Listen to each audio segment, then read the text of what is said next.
দুপুরের সময়ের সঙ্গে আছি আমি শায়লা রহমান ইমা। এবার অন্যান্য শীর্ষ সংবাদ। দেশে বিদেশে নানা অপপ্রচার ও ষড়যন্ত্র চলছে, শত্রু মোকাবেলা করে এগিয়ে যাবে বাংলাদেশ, উন্নয়ন এখন দৃশ্যমান, সংসদে প্রধানমন্ত্রী। পায়রা সমুদ্র বন্দরে চলছে ৭৫ কিলোমিটার রাবনাবাদ চ্যানেল খনন, ব্যবহার করা হচ্ছে মিশরের সুয়েজ খাল খনন করা ডিজিটাল ড্রেজার, মাটি ফেলা হবে গভীর সমুদ্রে। চট্টগ্রাম বিশ্ববিদ্যালয়ের ভবন নির্মাণে জিকে শামীমের ৭১ কোটি টাকার দুর্নীতি, পিকে হালদারের অর্থ পাচারে সংশ্লিষ্টতা স্বীকার প্রধান সহযোগীরও। যুক্তরাষ্ট্রের পূর্ব উপকূলীয় মানুষ এখন তুষারপাতের সঙ্গে লড়াই করছে। ৫ বছরের মধ্যে ভয়াবহ তুষারঝড়ের কবলে যুক্তরাষ্ট্র, যান চলাচল ব্যাহত, বন্ধ বিমান যোগাযোগ, লাখ লাখ মানুষের চরম ভোগান্তি।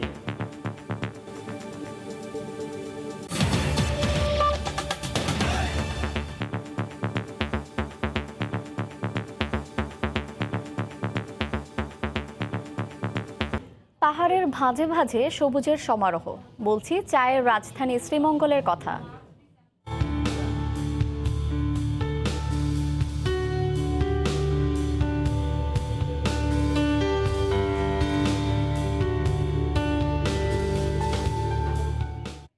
শ্রীমঙ্গলের রমেশের তৈরি সুস্বাদু চা নিয়ে রিপোর্ট থাকছে সংবাদের শেষাংশে।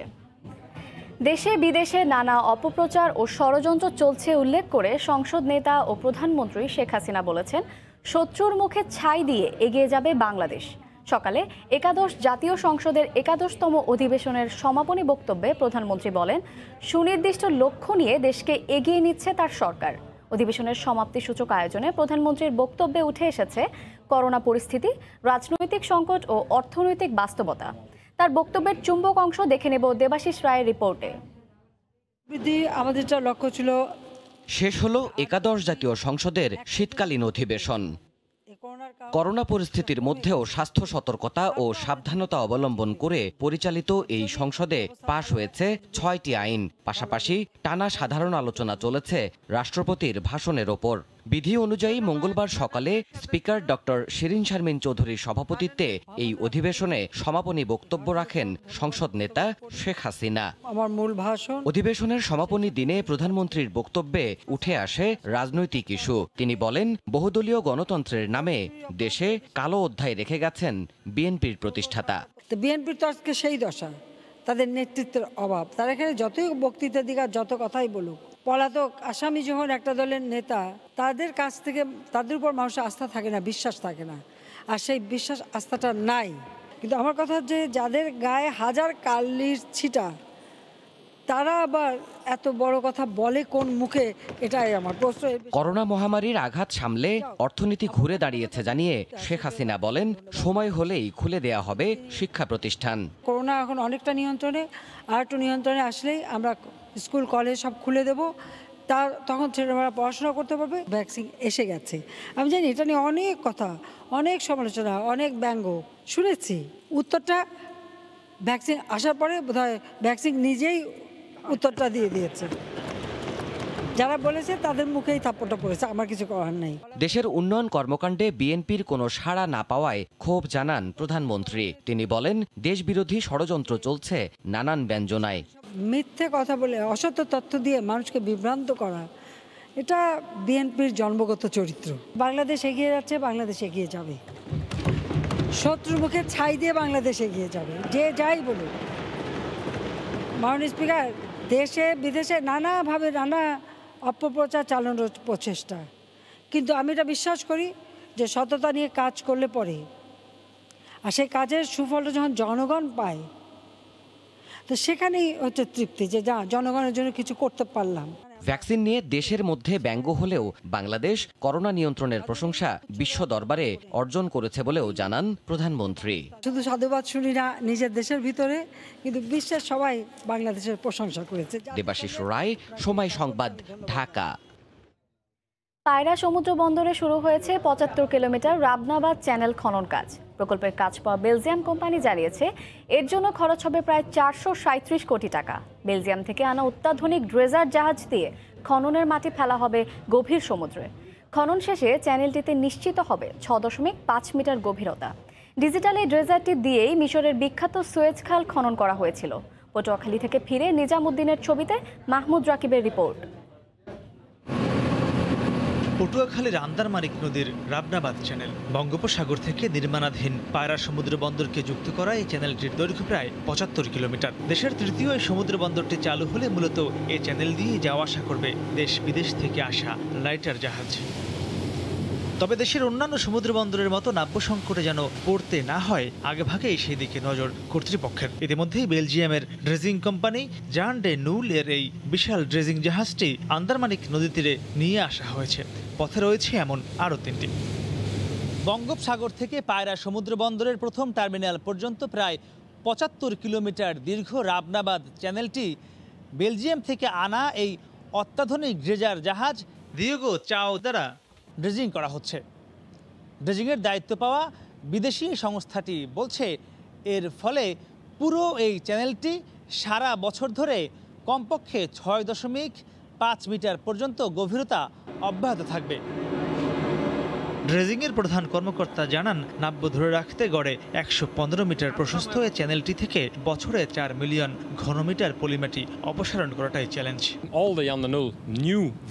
এটি একটি অত্যাধুনিক বিশেষায়িত ড্রেজার জাহাজ, যা নদী খনন করে পলিমাটি বা বালি তুলে এনে সরাসরি জাহাজের মধ্যে জমা রেখে পরবর্তীতে বঙ্গোপসাগরে ফেলে আসা হবে। তবে চ্যানেলটি অনেক প্রশস্ত হওয়ায় কাজটি কঠিন। তবে এই ড্রেজার দিয়ে আমরা সুয়েজ খালও খনন করেছি, তাই আশা করছি আমরা সফল হব।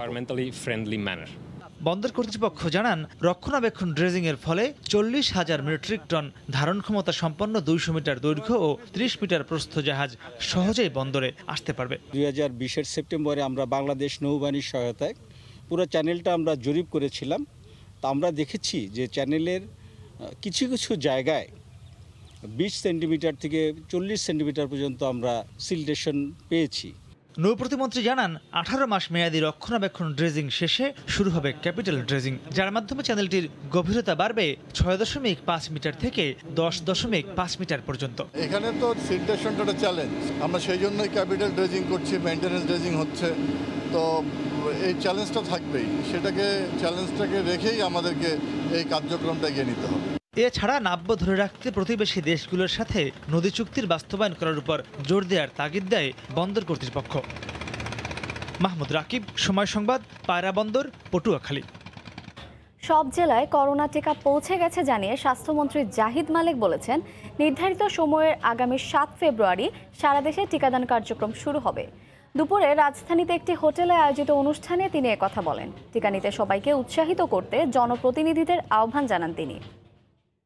ইতিমধ্যে ৫০০ জনকে ভ্যাকসিনেট করা হয়েছে, যারা সকলেই ভালো আছেন, এবং আমরা ইতিমধ্যে ভ্যাকসিন সব জেলায় পৌঁছে দিয়েছি, উপজেলা পর্যন্ত পৌঁছে যাবে, এবং আমরা ৭ তারিখে আমরা ভ্যাকসিন সারা দেশব্যাপী ভ্যাকসিনেট প্রোগ্রাম কার্যক্রম আমরা শুরু করব। এমপি মহোদয়রা আছেন, মন্ত্রী মহোদয়রা আছেন, সচিব মহোদয়রা আছেন, তাদেরকে আমরা আহ্বান করব যে তারা আমাদের সাথে এই ভ্যাকসিনেট প্রোগ্রামে যোগ দিবেন। দুপুরের সময়ে আরও থাকছে, রেমিটেন্সের রেকর্ড গড়ার কারিগরদের অভিযোগ, বিদেশের মাটিতে মেলে না সেবা, দালালদের আখড়া দূতাবাস, হয়রানি বন্ধের আশ্বাস পররাষ্ট্র প্রতিমন্ত্রীর।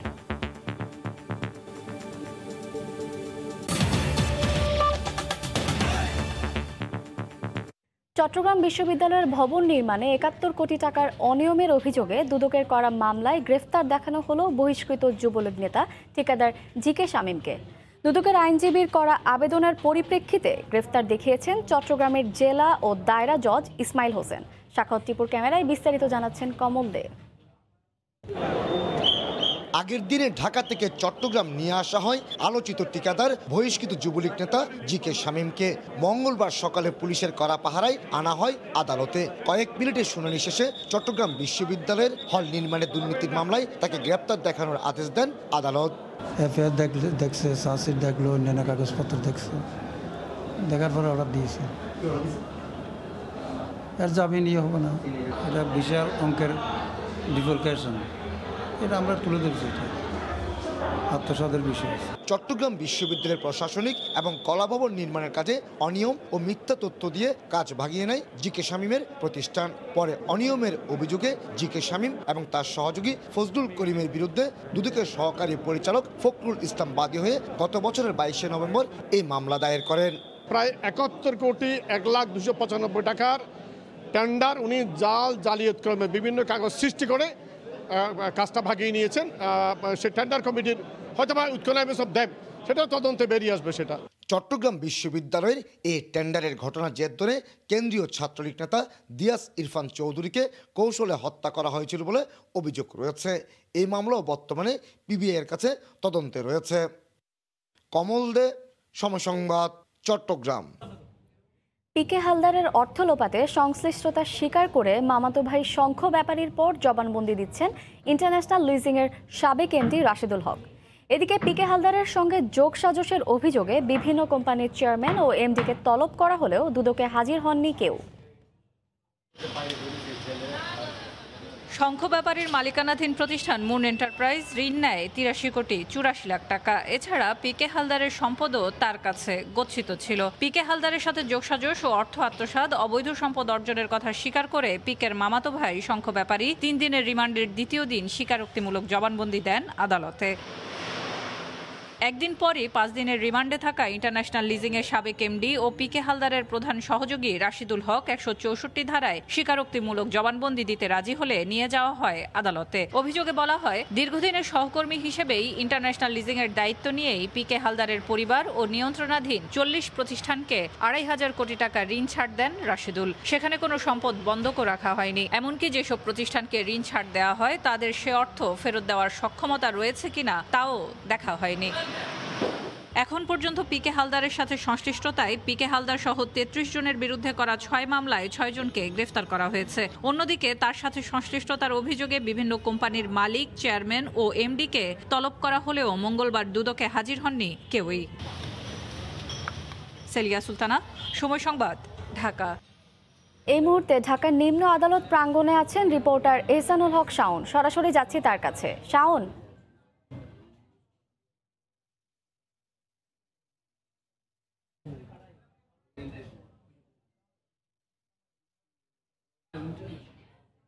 খানিক আগে মূলত আদালতে নিয়ে আসা হয় এবং সেখানে দুদকের যে আইনজীবীরা রয়েছেন এবং দুদকের কর্মকর্তারা রয়েছেন।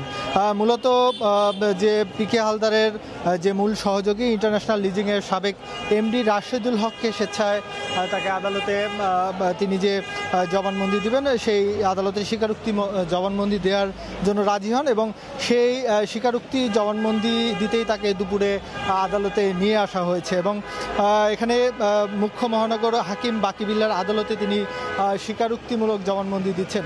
আপনি জানেন যে গত 25 জানুয়ারি পিকে হালদারের সহযোগী পিপলস লিজিংয়ের চেয়ারম্যান তিনি তাকে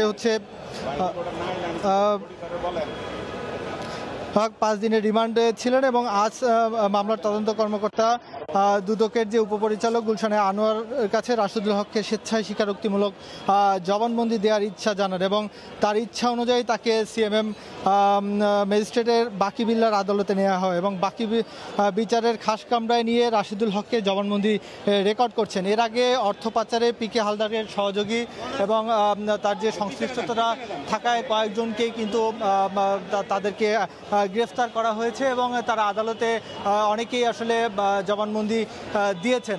তো পিকে হালদারের বিষয়টি যেটা আমরা জানি যে তিনি যে দেশ ছেড়ে পালিয়েছেন এবং তার যে মামলার কথা বলছেন, তো সেখান থেকে বলছেন যে প্রত্যেকেই যারা এ পর্যন্ত স্বীকারোক্তিমূলক জবানবন্দি দিয়েছেন তাতে সবাই বলছেন যে আসলে যে পিকে হালদারের যে সংশ্লিষ্টতা তারা অনেকটাই পেয়েছেন। তো এই ছিল আমার কাছে সবশেষ।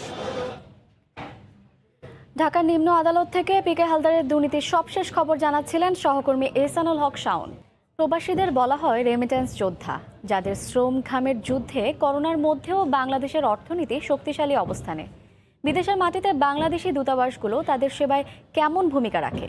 প্রবাসীদের অভিযোগ, দূতাবাসের সেবার বদলে নানা রকম হয়রানি মেলে।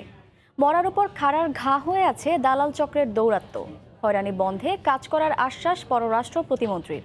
সানবীর রুপলের রিপোর্ট। রেকর্ড ভেঙে একের পর এক নতুন রেকর্ড গড়েই চলেছে রেমিটেন্স। করোনা মহামারীতেও 41% বেশি টাকা পাঠিয়েছেন প্রবাসী শ্রমিকরা। বিদেশের মাটিতে কর্মীদের রাষ্ট্রীয় অভিভাবক সেদেশে থাকা বাংলাদেশি দূতাবাস। বাংলাদেশি নাগরিকদের সেবা দেওয়ার পাশাপাশি সে দেশের সঙ্গে কূটনৈতিক সম্পর্ক জোরদার, শিল্প বাণিজ্যের সহায়তা তাদের মূল দায়িত্ব। দূতাবাস আমরা হেল্পের জন্য যাই এবং আমাদেরকে এরা কোনো ধরনের পাত্তাই দিতে চায় না, হেল্প দূরের কথা, এবং আমরা দালালের মাধ্যমে হয়রানি হইতে হয়। কোভিডের কারণে যে অ্যাপার্টমেন্ট সিস্টেম করছে তার জন্য সাধারণ লোকগুলা কিছু হয়রানি হচ্ছে।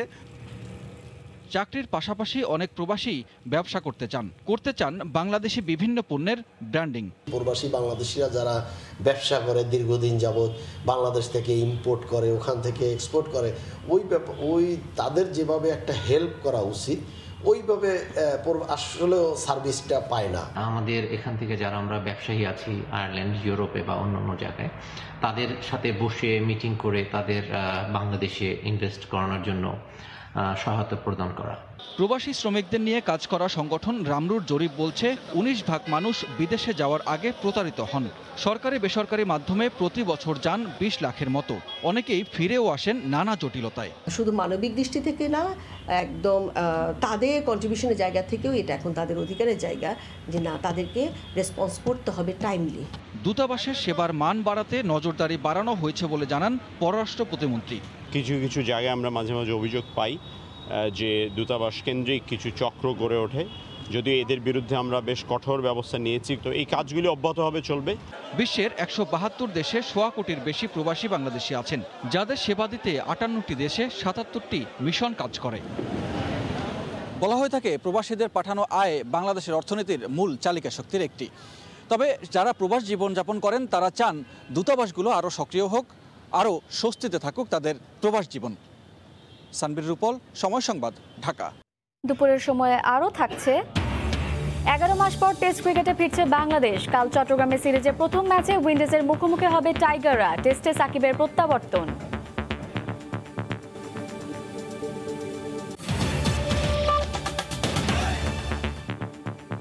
দীর্ঘ 4 মাস ধরে চট্টগ্রামের খাতুনগঞ্জের পুরো বাজার নিয়ন্ত্রণ করছে দেশীয় পেঁয়াজ। যদিও ভারত রপ্তানি বন্ধের পর বাজার অস্থির হয়ে দাম 100-তে ঠেকে, তবে ধীরে ধীরে নানা জেলার পেঁয়াজ লাগাম টেনে স্থির করে বাজার। এখন বিক্রি হচ্ছে প্রতি কেজি 20 থেকে 25 টাকার নিচে। শফিকুল আলমের প্রতিবেদন। চট্টগ্রামের খাতুনগঞ্জে প্রতিদিন ট্রাকে ট্রাকে আসছে দেশীয় পেঁয়াজ। আড়তগুলোতে ভরপুর এই পেঁয়াজে মেহেরপুর, পাবনা, রাজশাহী, ফরিদপুর ও কুষ্টিয়া সহ নানা জেলার ব্যাপারীরা দল বেঁধে পেঁয়াজ আনছেন, আবার ফিরে যাচ্ছেন ভালো দাম নিয়ে। তারা বলছেন কৃষকের ঘরে প্রচুর পেঁয়াজ মজুদ থাকায় নির্ভর করতে হবে না অন্য দেশের উপর।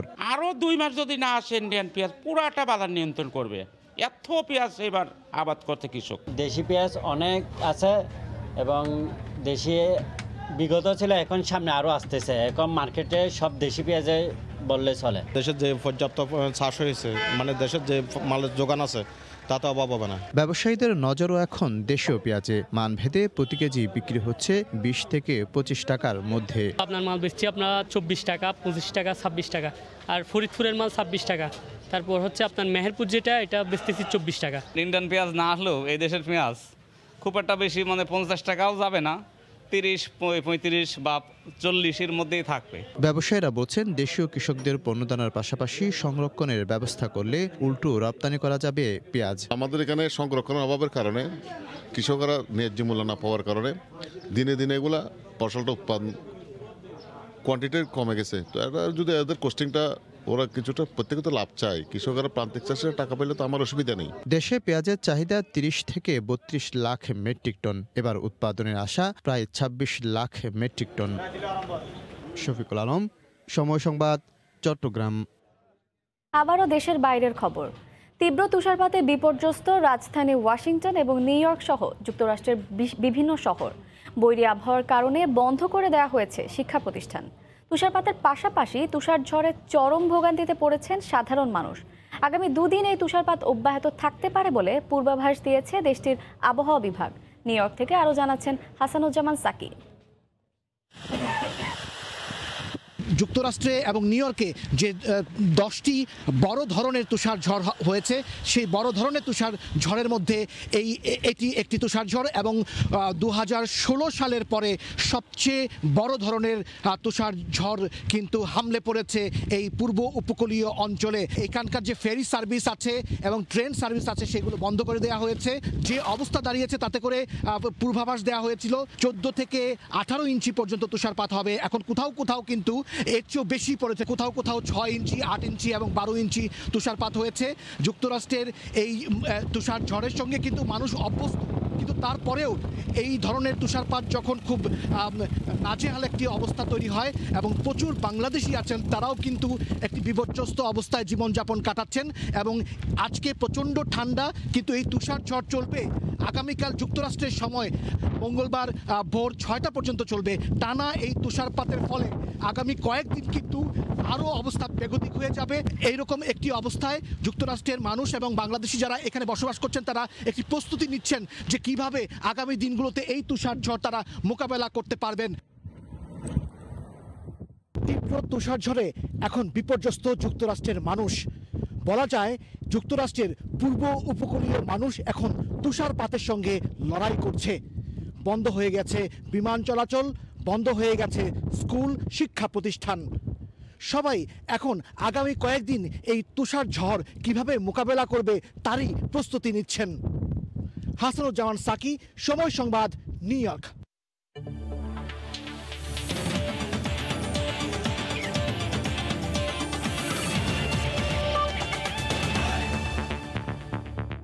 কাল উইন্ডিজের বিপক্ষে সিরিজের প্রথম টেস্ট সামনে রেখে চট্টগ্রামের জহুর আহমেদ চৌধুরী স্টেডিয়ামে অনুশীলন করছে বাংলাদেশ। এই মুহূর্তে সেখানে আছেন রিপোর্টার পার্থ প্রতিম বিশ্বাস।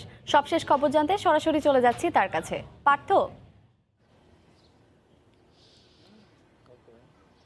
ধন্যবাদ। আমরা এখন আছি চট্টগ্রামের জহুর আহমেদ চৌধুরী স্টেডিয়ামে। আগামীকাল বাংলাদেশ এবং ওয়েস্ট ইন্ডিজের মধ্যকার যে প্রথম টেস্ট ম্যাচ সেটি কিন্তু শুরু হবে ঠিক সকাল 9:30টায়। এই কারণে সকাল থেকেই আমরা দেখছি বাংলাদেশ দল কিন্তু অনুশীলন করেছে ঠিক সকাল 10টা থেকে, প্রায় আড়াই ঘন্টা তারা অনুশীলন করেছে। 10টা থেকে 12:30 পর্যন্ত শেষ মুহূর্তে যে অনুশীলন, সেই কঠোর অনুশীলন তারা করেছে। আমরা দেখেছি সাকিব আল হাসান, মুশফিক কিংবা তামিম সবাই কিন্তু দীর্ঘক্ষণ নেটে ব্যাটিং প্র্যাকটিস করেছেন। এছাড়া বোলার যারা রয়েছেন তাসকিন থেকে শুরু করে আবু রাহেদ, জায়েদ রাহি সবাই কিন্তু দীর্ঘক্ষণ তারা কিন্তু তাদের যে নেট অনুশীলন, শেষ মুহূর্তে যে বোলিং অনুশীলন, সেই অনুশীলন কিন্তু তারা সম্পন্ন করেছে। অন্যদিকে 1:30টার দিকে অনুশীলন শুরু করেছে ওয়েস্ট ইন্ডিজ ক্রিকেট দল। এই মুহূর্তে তারা কিন্তু তাদের যে ব্যাটিং বোলিং এর যে অনুশীলন সেটি তারা কিন্তু করছে। তাদের দলীয় যে কোচের সাথে বিভিন্নভাবে টিম কম্বিনেশন কিভাবে সাজাবে সব কিছু মিলিয়ে কিন্তু ওয়েস্ট ইন্ডিজ দল তাদের যে অনুশীলন সেই অনুশীলন সম্পন্ন করছে।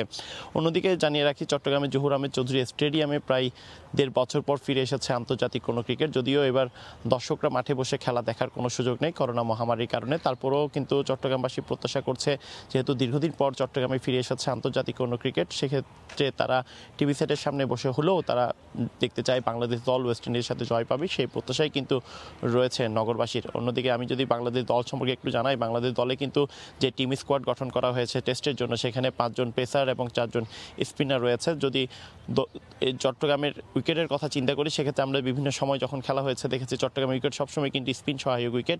সেক্ষেত্রে কালকে বাংলাদেশের কোচ ডোমিঙ্গো সেদিকেই ইঙ্গিত দিয়েছে। তো সেক্ষেত্রে 2 জন বা 3 জন স্পিনার থাকতে পারে, আর পেসারের ক্ষেত্রে 1 জন বা 2 জন পেসার থাকারও কিন্তু সম্ভাবনা রয়েছে। যদি 6 জন ব্যাটসম্যান নিয়ে বাংলাদেশ খেলে তাহলে কিন্তু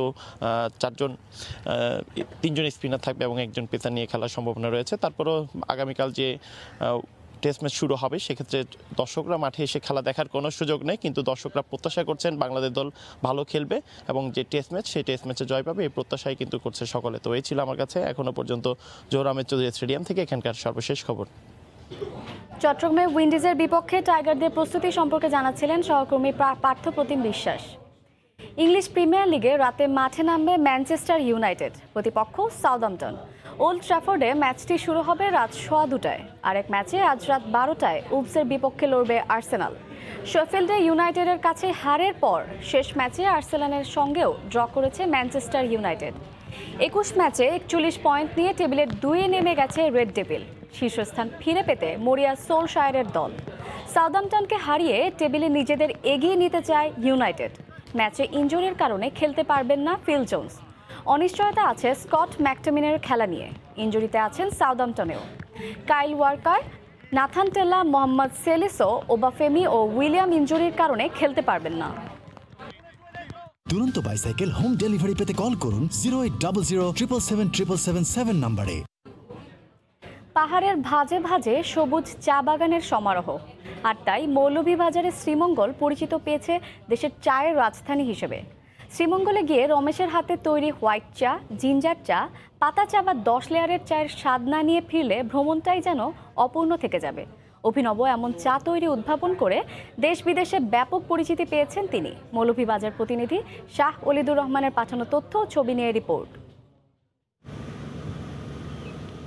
মৌলভীবাজারের শ্রীমঙ্গল, যত দূর চোখ যায় শুধু চা বাগান আর চা বাগান। সবুজ বাগানের পথ ধরে হাঁটাহাঁটি চলে নিজেকে স্মৃতিতে ধরে রাখতে প্রেমবন্দি করার আপ্রাণ চেষ্টা। ঘুরে ফিরে প্রকৃতির অপরূপ সৌন্দর্যের অবলোকন শেষ। কি করবেন তারপর? শ্রীমঙ্গল এসে রমেশ রাম গৌড়ের আবিষ্কৃত 18 পদের পানীয় চার স্বাদ না নিয়ে ফিরলে ভ্রমণটাই যেন অসম্পূর্ণ থেকে যাবে।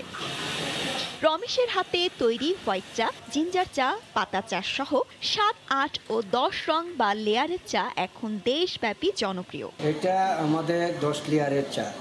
এটা 10টা লেয়ারে ভিন্ন ভিন্ন টেস্ট আর ভিন্ন ফ্লেভার। সুস্বাদু চা পান করতে প্রতিদিন শত শত মানুষ ভিড় করেন চা কেবিনে। আসলে এই জিনিসটা একটু ইউনিক, ডিফারেন্ট, মজার জিনিস যে আলাদা আলাদা কালারগুলো দেখা যাচ্ছে একটার পর একটা লেয়ার।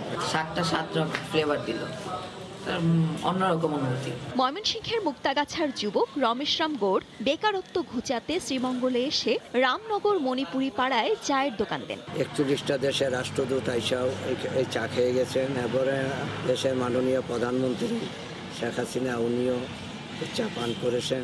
উপজেলা প্রশাসন রমেশের নানা রঙের চাকে আন্তর্জাতিক ব্র্যান্ডিং আখ্যায়িত করে আরও উন্নতভাবে পর্যটকদের কাছে পৌঁছে দিতে সার্বিক সহযোগিতার কথা জানায়। 5ম শ্রেণীর ইংরেজি পাঠ্যপুস্তকে 7 কালার টি নামে একটা স্টোরি আছে, যেখানে যে সারা বাংলাদেশের সকল শিক্ষার্থী কিন্তু 7 কালার টি সম্পর্কে জানতে পারছে এবং সেটি শ্রীমঙ্গলের টি। দেশ বিদেশের মিডিয়া ফলো করে প্রচার করেছে রমেশের লেয়ারের চায়ের ইতিবৃত্ত। সময় সংবাদ, মৌলভীবাজার। এই পর্যায়ে শীর্ষ সংবাদ জানিয়ে দিচ্ছি আরেকবার। বগুড়ায় হোমিও দোকান থেকে কেনা বিষাক্ত মদ পানে দুদিনে 11 জনের মৃত্যু। সস্তা মদে মেশানো হয় বিষাক্ত মিথানল, দ্রুত অকার্যকর করে কিডনি ও হার্ট, সতর্কতার তাগিদ। দেশে বিদেশে নানা অপপ্রচার ও ষড়যন্ত্র চলছে, শত্রু মোকাবেলা করে এগিয়ে যাবে বাংলাদেশ, উন্নয়ন এখন দৃশ্যমান, সংসদে প্রধানমন্ত্রী।